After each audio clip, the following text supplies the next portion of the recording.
നമസ്കാരം. ഇന്നത്തെ തൊഴിൽ വാർത്തയിലേക്ക് എല്ലാവർക്കും സ്വാഗതം.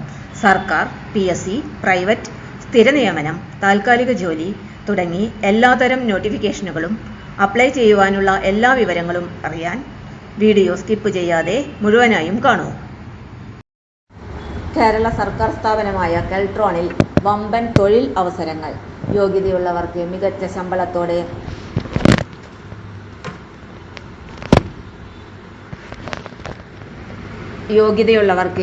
ശമ്പളത്തോടെ സ്ഥിരതയുള്ള ജോലി നേടുവാനുള്ള മികച്ച അവസരമാണിത്. Keltron Kerala state electronics development corporation limited engineer, technical assistant എന്നീ തസ്തികകളിലേക്കുള്ള ഒഴിവുകൾ നികത്തുന്നതിനുള്ള ഔദ്യോഗിക വിജ്ഞാപനം പുറത്തിറക്കിയിട്ടുണ്ട്. ആകെ 12 ഒഴിവുകളാണ് റിപ്പോർട്ട് ചെയ്തിരിക്കുന്നത്.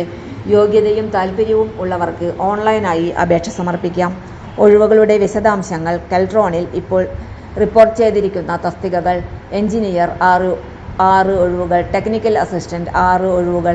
ഓരോ തസ്തികയിലും 6 വീതം ഒഴിവുകളാണ് ഉള്ളത്. എഞ്ചിനീയർ തസ്തിക വിശദാംശങ്ങൾ. എഞ്ചിനീയർ തസ്തികയിലേക്ക് തിരഞ്ഞെടുക്കപ്പെടുന്നവർക്ക് പ്രതിമാസം 21,000 മുതൽ 27,500 വരെ ശമ്പളം ലഭിക്കും. പ്രായപരിധി 36 വയസ്സ്.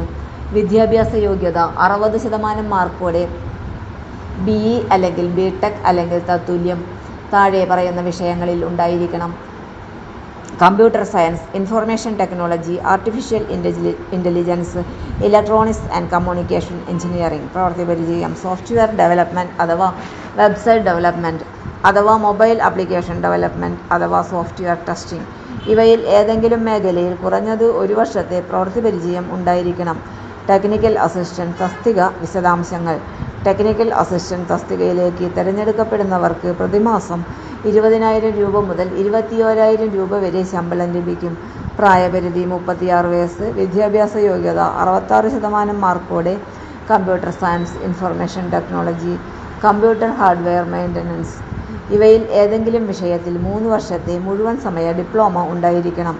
പ്രവൃത്തി പരിചയം: സോഫ്റ്റ്വെയർ ഡെവലപ്മെന്റ് അഥവാ വെബ്സൈറ്റ് ഡെവലപ്മെന്റ് അഥവാ മൊബൈൽ ആപ്ലിക്കേഷൻ ഡെവലപ്മെന്റ് അഥവാ സോഫ്റ്റ്വെയർ ടെസ്റ്റിംഗ്.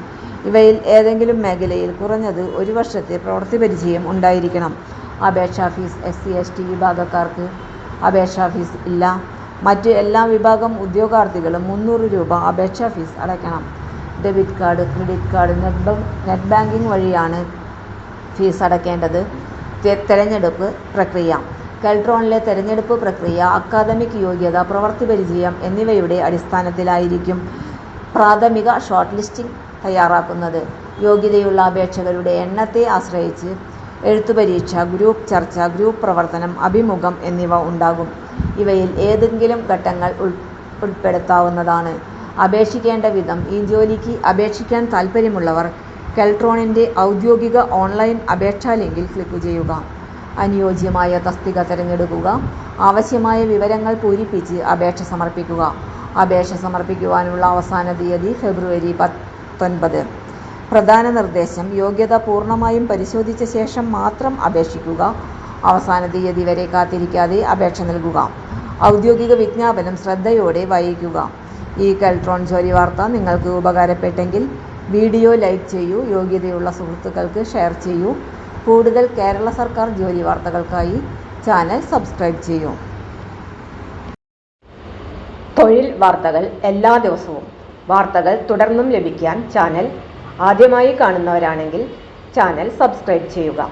വീഡിയോ ഇഷ്ടപ്പെട്ടാൽ ലൈക്ക് ചെയ്യുക. വീഡിയോ കൂടുതൽ പേരിൽ എത്തിക്കാനായി ഷെയർ ചെയ്യുക. നിങ്ങളുടെ വിലപ്പെട്ട നിർദ്ദേശങ്ങൾ കമൻറ്റ് ബോക്സിൽ രേഖപ്പെടുത്തുക. തൊഴിൽ വാർത്തകൾ, പരീക്ഷാ വാർത്തകൾ, വീഡിയോ ക്ലാസുകൾ, നോട്ട്സ്, ക്വസ്റ്റ്യൻ പേപ്പേഴ്സ്, പരീക്ഷാ കലണ്ടർ തുടങ്ങി കൂടുതൽ വിവരങ്ങൾ പ്ലേലിസ്റ്റിൽ ലഭ്യമാണ്. ഇന്നത്തെ വീഡിയോയുടെ അവസാനിക്കുന്നു. എല്ലാവർക്കും നന്ദി.